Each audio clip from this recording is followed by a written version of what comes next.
അപ്പോൾ പ്രിസ്ക്രിപ്ഷൻസ് ഒക്കെ ഇപ്പോഴും എഴുതാൻ വായിക്കാനൊക്കെ വലിയ പാടുള്ള രീതിയിലൊക്കെ തന്നെയാണ് ഇപ്പോഴും എഴുതി വരാറുള്ളത്. കാരണം എന്ന് വെച്ചാൽ അങ്ങനെ എന്താ പറയുക, അച്ചടിച്ച പോലെ എഴുതണം, കമ്പ്യൂട്ടർ പ്രിന്റ് ആയിരിക്കണം എന്നൊക്കെയുള്ള നിയമങ്ങളൊക്കെ വന്നിട്ടുണ്ട്. പക്ഷെ ഇപ്പോഴും ഭയങ്കര പാടുള്ള രീതിയിലൊക്കെ തന്നെയാണ് പ്രിസ്ക്രിപ്ഷൻസ് ഒക്കെ വരുന്നത്. വളരെ അപൂർവമായിട്ടാണ് നമുക്ക് അങ്ങനെ ടൈപ്പ് ചെയ്തൊക്കെ കിട്ടുന്നത്. കാര്യം ഇതാ ഇങ്ങനെ ടൈപ്പ് ചെയ്ത് എഴുതാം അല്ലേ, ഒരു പ്രശ്നമില്ല. ഏത് നല്ല ഡോക്ടറാണ് എഴുതിയേക്കണം അതുപോലെ എഴുതാം. ഇനി ഇതുപോലെയും എഴുതാം പ്രിസ്ക്രിപ്ഷൻ.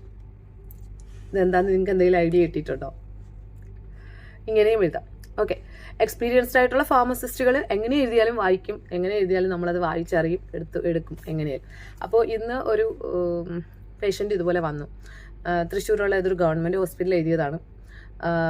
ഒരു 4-5 ഐറ്റം ഉണ്ട്. ഒരു രക്ഷയില്ല. ഇപ്പം ഞാൻ രണ്ടാമത് കാണിച്ച രീതിയിലാണ് ആ പ്രിസ്ക്രിപ്ഷൻ എഴുതിയിരുന്നത്. ഭയങ്കര പാടായിരുന്നു. അവരൊരുപാട് സ്ഥലത്ത് കയറി ഇറങ്ങി, എത്ര മെഡിക്കൽ ഷോപ്പിൽ കയറി ഇറങ്ങി, വാങ്ങുമ്പോൾ തന്നെ ഇതില്ല കേട്ടോ എന്ന് പറഞ്ഞു വിടും. അവർ അനുഭവിക്കുന്ന കഷ്ടപ്പാട് ഭയങ്കര ഇതാണ്. അപ്പം എനിക്ക് പറയാനുള്ളത്, ഫാർമസിസ്റ്റ് എന്ന നിലയ്ക്ക് പറയാനുള്ളത്, ഇതുപോലത്തെ കിട്ടുമ്പോൾ എങ്ങനെയാലും അപ്പം തന്നെ റിപ്പോർട്ട് ചെയ്യുക എന്നുള്ളതാണ്. ആ ഏത് സ്ഥലത്തു നിന്നാണോ ആ സ്ഥലത്ത് ഗൂഗിളിൽ സെർച്ച് ചെയ്ത് നമ്പർ എടുത്തിട്ടെങ്കിലും അല്ലെങ്കിൽ എവിടെയാന്ന് വെച്ചാൽ ഇൻഫോം ചെയ്യണമെന്ന് വെച്ചാൽ അവിടെ അറിയിക്കുക എന്നുള്ളതാണ് എനിക്ക് പറയാനുള്ളത്. കാര്യം ഇത് ഈ ഒരു സ്ട്രിക്റ്റ് ആയിട്ട് ഒരു നിയമം പറഞ്ഞത് എന്തുകൊണ്ട് ഇങ്ങനെ കറക്റ്റ് ഒന്ന് വ്യക്തമായി, ഒരുപാടങ്ങ് അച്ചടിച്ച പോലെ ഒന്നും എഴുതിയില്ലെങ്കിൽ മനുഷ്യന്മാർക്ക് ഒന്നും വായിക്കാൻ പറ്റുന്നില്ല. കാര്യം എക്സ്പീരിയൻസ്ഡ് ആയിട്ടുള്ള ഫാർമസിസ്റ്റുള്ള സ്ഥലങ്ങൾ ഭയങ്കര കുറവായിരിക്കും. അതാ